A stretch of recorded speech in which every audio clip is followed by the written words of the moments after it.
আসসালামু আলাইকুম। দেখুন, এটা টাঙ্গাইলের এলেঙ্গায় ননি ফলের বাগান। দেখুন, ননি ফলের বাগান।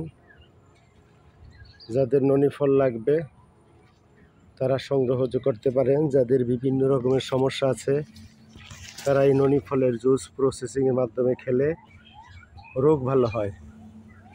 দেখুন, ননি ফল, মরিন্ডা সিট্রোফোলিয়া। দেখেন কি পরিমাণ ফল।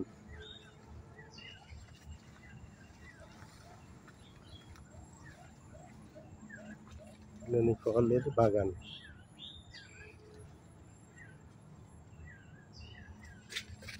দেখুন কি পরিমাণ ফল। ননি ফল যাদের প্রয়োজন হবে তারা এসে ননি ফল নিতে পারেন। এই সেই